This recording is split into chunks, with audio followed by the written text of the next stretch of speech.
Welcome to today's edition of DriveTime with David and Dave. Often irreverent, sometimes informative, and occasionally brilliant, Morningstar's finest tackle the comedic questions of the day, which no one else even dares to ask. David Vallier and Dave Yarnes come to you each week from their studio in Fort Mill, South Carolina. Now, if you've missed a portion of today's broadcast or would like to recommend it to a friend, you can hear this program at any time on the DriveTime with David and Dave host page at talknetworkradio.com. Well, now here are David and Dave with today's show.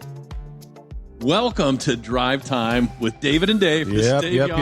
David Vallier. Come on. It is an incredible... I'm not even going to go because you might be living in a different time frame than when you're listening to this. But you remember the aliens just landed and took the people on board. And it's been great. It's on track with, this time. Before I go any further, I just want to say this is our last episode with Nate the Great. I know, yeah. He's going on, our sound engineer, with all kinds of technologies going on to bigger and better things. But that's right. We're undaunted. And unshaken. This, I think we've morphed over this period of time into providing quality entertainment with an educational component. Totally. I always walk away feeling a little bit smarter, which doesn't say much, but yes.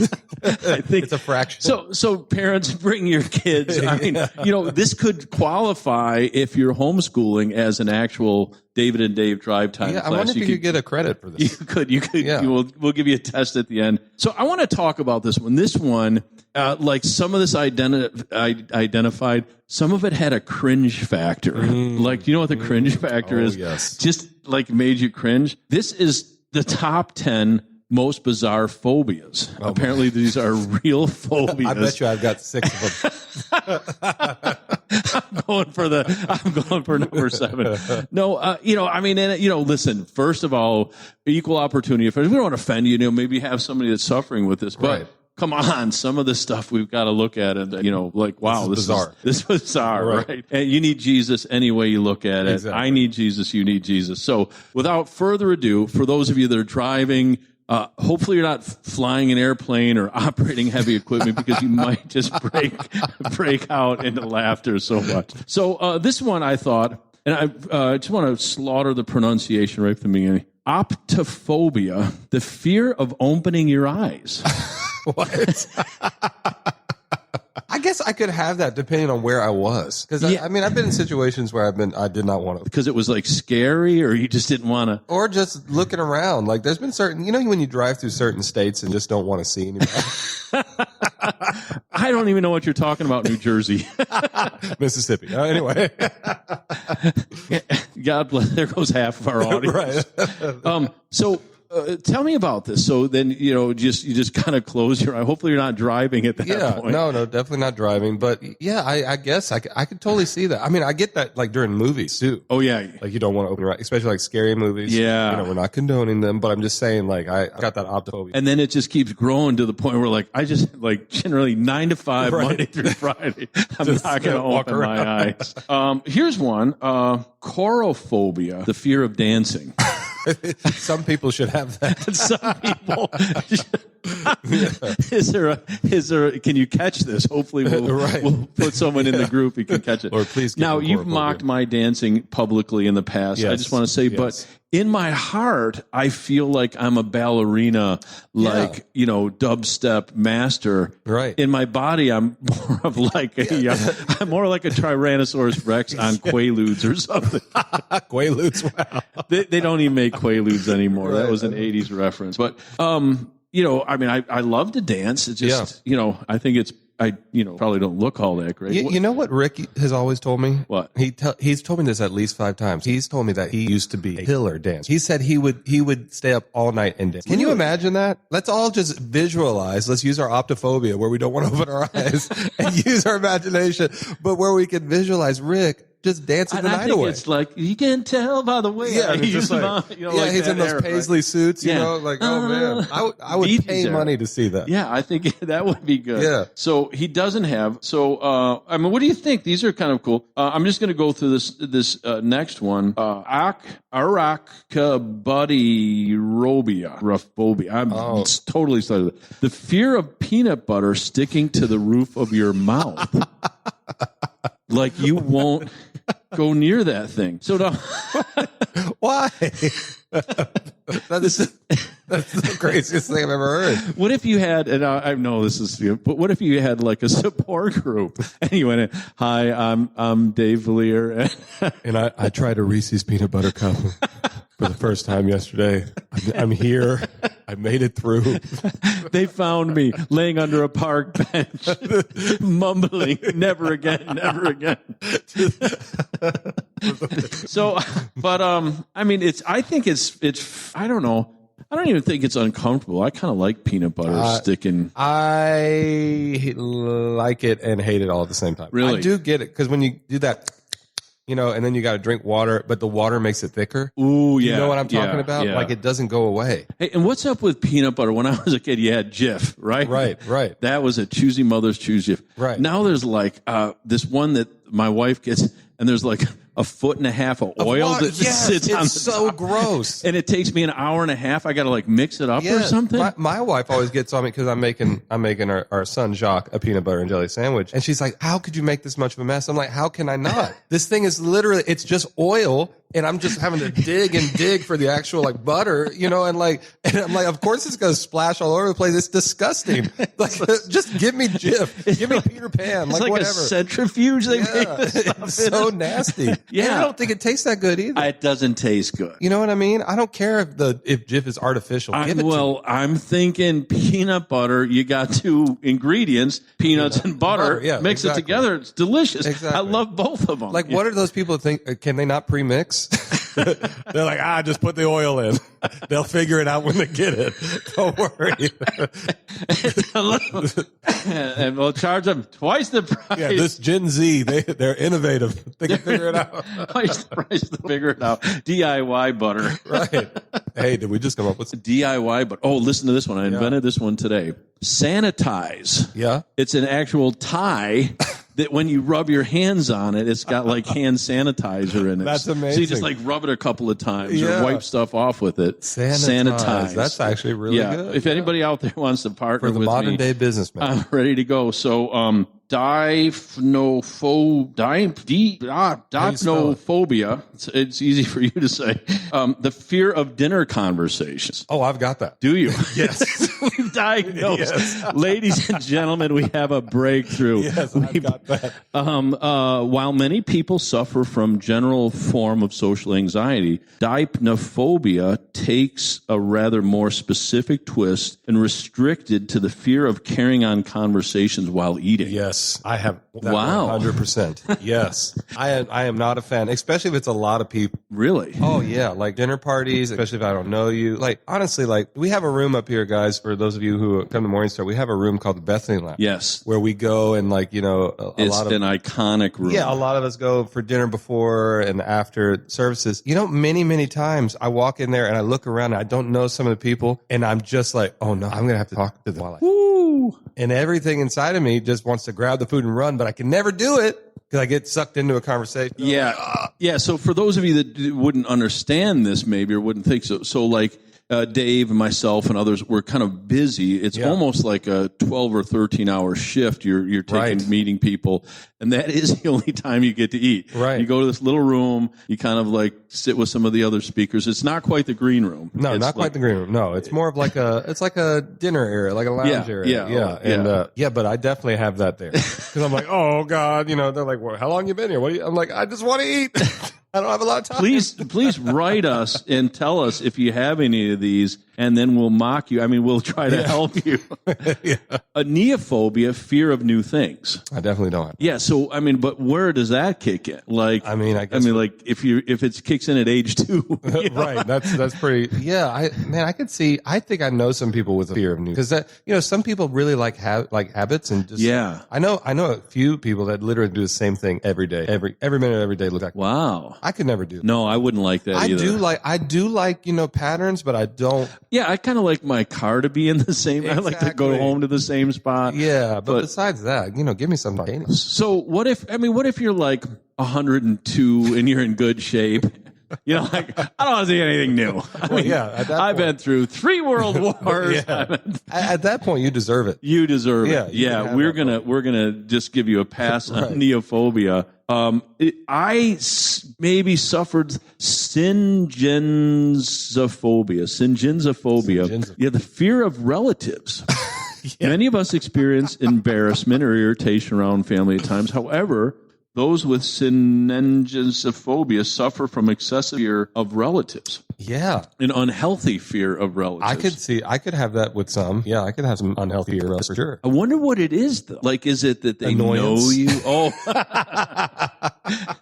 No, I think it's with each, like, you're an extrovert, right? And I'm an introvert. We talked about it. Mine is, it kind of goes back to, I've got to give my time, effort, energy to these people. I only see them once a year. You know what? You get what I mean? Oh, yeah. That's my phobia, is I have to give so much. Yeah, that seems fairly like in the boundaries of like normalcy. Yeah. But I wonder if it's like, you think there's a conspiracy or you don't want to touch them because their DNA is the same or something like that. Now, here's one that I hope we don't have. Ablutophobia. Although many children are resistant to being washed, this condition is much less common in adults. However rare, you are afraid, terrified of washing and bathing. Man, maybe that happened to me from around 8 to 12. I could see that for sure. The washing and bathing. Why would you ever? That's kind of like my favorite thing now. I love it. Well, I'll tell you that where your life goes, you end up being a hipster and growing a gogoatee and then wearing patchouli oil and thinking it's a substitute for taking a bath. I was literally about to say, I used to have a friend. I think we all know him. I'm not going to say who it is, but he would smell like patchouli all the time. And I know he didn't shower. And everywhere he went. So if he hugged you, he went in your car, it reeked of patchouli for weeks. Yeah. Weeks. What is this patchouli? Why is it lingering? Why is it like a festering, like, where is the source of it? What is the source? I've always wondered, how is this so strong and how is this thing legal? Like, it's like, well, I think so somewhere in a craft brewery there's a hipster back room and they have like, tea tree oil and they're like, okay, day 25, sniff, okay, patchouli is the outlier. Yeah. It seems to me you can go a month and a half with that. And it does not cover it. To me, it just intensifies your stinky. Yes. Like, it's like you got BO. Oh, I'm going to put some patchouli on. Now you've got super BO. Like, it's like that new strain of COVID-19. Like, it's just way worse. It's awful. I want to go into another topic because I think, again, we just want to state our core purpose and core value here. Educational. It's just, we want to be the guys that you're driving from Paramus, New Jersey to Arkansas, and you're like, man, what am I going to do for the next 6 hours? I'm going to put on Drive Time with David and Dave. I'm going to laugh with these guys. We do absolutely love Jesus. We 100% swear to that. We have jobs that we help people, but this is kind of like the behind the scenes, like secretive group of place where we can like get out this. And for some reason, our dumb selves decided, let's air our innermost thoughts to literally everyone. And somehow think we can get away with it. What it came down to, ladies and gentlemen, we got accused of so much like stuff we didn't do or think. Exactly. We thought we would just give everybody like fuel. You know what I mean? Like this might as well. Yeah. Might as well give you no sense in trying to dig something up. We'll just tell you. Exactly. So, here are 15 weird habits that we all have but won't admit. Now, I don't know. Okay. I've gone through these things. Again, this comes direct from our proprietary source of people that know more stuff than we do. What a reliable source. Very, very reliable. Okay, so I'm going to go through a couple. I mean, I'm just not sure, but like we all do. But I guess stripping down to your underwear almost immediately upon entering your home and getting home at night. No, I don't. What's the point? I'm like, shoot. Where's my wine? That might be a thing, though. Like, I know I take off my tie because I usually wear a suit and tie, so I take that off. I just don't feel comfortable and, work, 9-10 hour days, so I do that. But I just never felt like stripping down to my boxers or something like that. You know what's funny? I kind of do the opposite. I don't take off my shoes. It's a rule of mine. I do not take off my shoes until both kids are down and it's time to finally rest. Because to me, that's the end of the. When my shoes are off, I've officially called it. I'm leaving. I'm not doing anything off. I'm like, interesting. Not my entire wardrobe. I'm not just going to get in and just tear my... Well, let me go to this one. This one might be, because I think to some degree, tucking yourself tightly under the covers so things can't get you. No, No? Because you know what that makes me think of? That makes me think of like all those sheets. I hate sheets. I hate that kind of stuff. It's too much. What do? Just like lay on the top of them? Or no, I've got the comforter and that's it. But there's a leg out. Okay. There's like, just like the torso is covered really. All right. Now, I just got to admit this one. I want to tuck. So when I go to a hotel, I pull all the sheets out. I don't like that. Yeah, I'm a big guy and it feels like you're compressing me in a bed sandwich. So I pull all that out. I leave actually a little bit of tip money because I've done that. But then I fold my feet back under the sheet because I don't want stuff touching my feet in the middle of the night. Yes. That's like what? Like little elves? I don't know what could be. Maybe there's something, but that would just freak me out. So I avoid that. I get that though. I do not like to be tucked in. What about our engineer? Any of those? You just give me a thumbs up. No, he's shaking his head. No, there's no. All right, so let me keep going.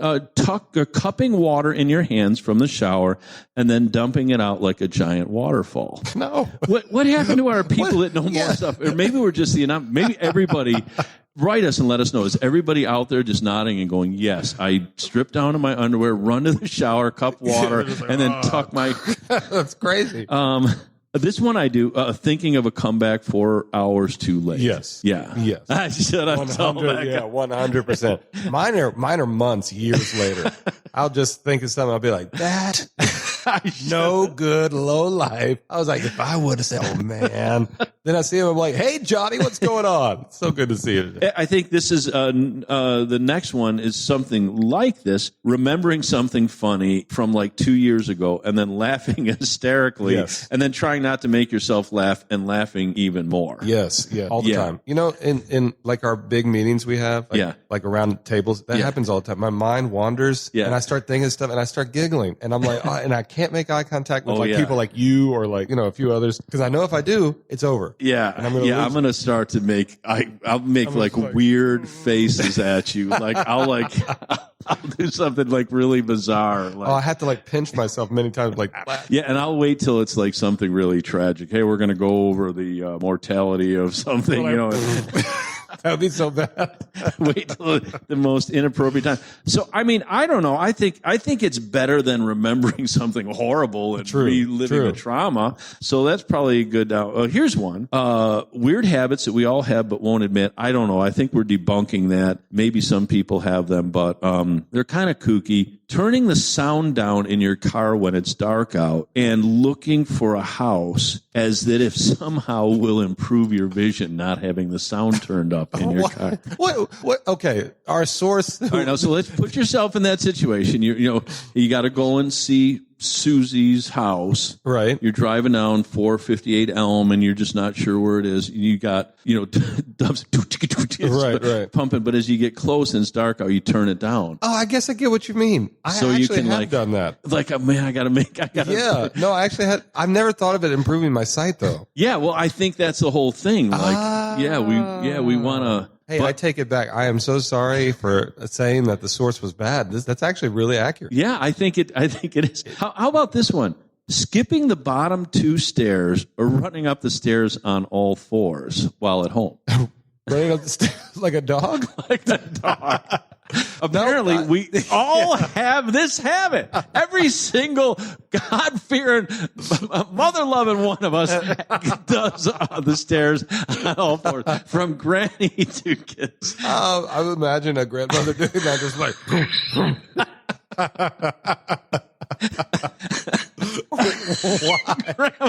Grandma's galloping up those stairs again. Grandma's galloping again. We can't take her to the mall.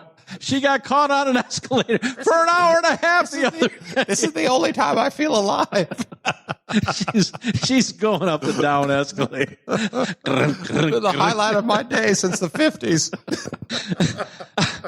I mean, I don't know. So apparently, this is a conclusive thing. Wow. Everybody must do this. Wow. Then skipping the bottom two stairs. You just jump to the No, I do that. Yeah. Yeah, there's something fun about it. Yeah. It's just like a little hop and a skip. You know? Yeah, you don't want to take that last couple of stairs. The thing I do with the stairs, I like to take the big leaps. Oh, two at a time. I don't know why. Yes. I just moved into a house with the stairs. I feel like I get a workout out in every, 'cause I got toddlers. Yeah. And chasing them around, man, who needs the gym? 2 stairs at a time, but not all fours. Did you ever do the all fours? I can proudly say I don't think I've ever attempted to go downstairs on all fours. Wow. No, I've fallen down some stairs. Upstairs. Oh, upstairs? No, like why? Write us, listeners. Apparently, we must be the only two in America because surely I'm reading here the thing and it says we all have these, but we're afraid to admit. Listening to a song over and over until you get sick of it, even though you knew it was going to happen. Yes, of course. Do you? Oh. You just repeat. I am king of murdering. Really? Yes, I'll play. You know, Samwise. Yes, comes in from here. the Shire. Yes. Yeah, Sam is king of that as well. Is that right? He'll just play, and he's over and over and over. What about our sound guy here, our technician? Thumbs up now. A little bit. Yeah, he'll do a little bit. I feel like Nate's kind of like a live show. You just never know what you're going to get. It's like one day you're listening. Well, now as a musician, as you're leading, are you listening like, I'm going to listen to it to the 400th time because I didn't get that cymbal click at the end? Or is it more just, I like this song so much? Me, it's I like. If I don't like it, I don't want it. Yeah. Give me an example of a song that you've done there. Oh, man. There's so many. I would say some of the classics are. Yes. I love Mike Jackson. Especially older stuff. Yes. Love it. Billie Jean. Yeah. There's a couple of new artists that I won't mention because people probably either not know them or maybe listen to that. But I like it. I listened to Oceans forever. The Hillsong song? With the little girl from Australia. I thought that was really neat. Yeah, that's like her, She's a great song. I can't remember. If you're listening to this, Taya or whatever your name is that wrote Oceans, please come. We'd love to have you on the show. Yes. We're getting ready to do our first live Drive Time with David and Dave. It's coming right up here. Yeah. And so we'll send out invitations, and we're threatening to do some things remotely this year. We're actually record remotely, so that's totally cool. Yeah. And we're in our second season, so thank you. And make sure you tell your friends. You can get this incredible knowledge about weird habits that apparently everybody else in the world had but us. But where else would you know about that? Let me give you a couple other. Having a strict dressing order and thoughtless, where you thoughtlessly adhere to it, or you consciously adhere to it. Yeah. Do you? Like what you put on first? Yeah, because some of it's logical. Like I'm not going to put my pants on, then my underwear. Right. No, yeah. I'll just give it to me. So this is the people that I think are crazy. People that start with their socks. I've seen this. Really? I've heard about it. Like people start with their socks. What crazy? Like why start with your socks? Why would you start? Yeah, because I'm trying to think. So of course you go undies first, pants, yes, shirt, socks, shoes, coat, been around, walk out the door. All right, now I'm there all the way up to. I kind of don't put my shirt or coat or anything on my upper half until I'm ready to go. Oh, so I might have pants and socks on and a t-shirt or something or just. So you're just waiting until you get out of I wait till just before I get out because I don't want my shirt to get not pressed or wrinkled and I got to put a tie on. So that's the suit guy. That's walking out the door. I got to do that. Makes sense. Where pants, you don't want to do it because then you're going to have to go back and change. And then, I kind of tend to be a little bit, how do we like to say this, sloppy? Yeah. You don't look sloppy. Thanks. Yeah, you look a little, and try to eat and stuff. But, this brings me to one of our claiming this, we're going to kind of end on this one because this one is an important one for you and I. And this may stir some confession in our peers, coworkers. This might be a habit that they have claiming to have read an entire book when you really just start. Well, let me get through it here. Claiming to have read an entire book when you really just got started, got bored, then watched the movie, or just browsed the wiki page. Oh, no. Yay, of course. Oh, yes, I've read Ulysses and War and Peace, etc. For sure. Yeah. So I'm just going to give for example. Let's just say we're in a group of people that are reading a book. You know how I do it? I never say, yeah, I read the whole book. I just say, yeah, the part I liked was blah, blah, blah. Okay. Therefore, I'm on track. Okay. Yeah. I'm on track. Yeah. You know what I mean? So not that would ever happen, because man, I'd never do that. So ladies and gentlemen, there may or may not be a very important book club that we're both a part of that happens quite frequently with a lot of leaders from around the world, in which we have both sat there. But some books I just don't want to read. I agree. I think it's like gonna actually kill brain cells. Yes, I agree. Yeah, I try my best, but did you notice how often I get shot down in my recommendations of books? So it's almost like you're probably like, I can't even believe that guy is recommending books. Nobody listens to him. But the cool thing about your books that you recommend, I'd actually want to read those. Yes, thank you. Because I feel like there are practical with life, you know, and could like really help, you know, with some certain things. Other books that are suggested, I'm like, what? What is this? The many hats of the Siberian desert.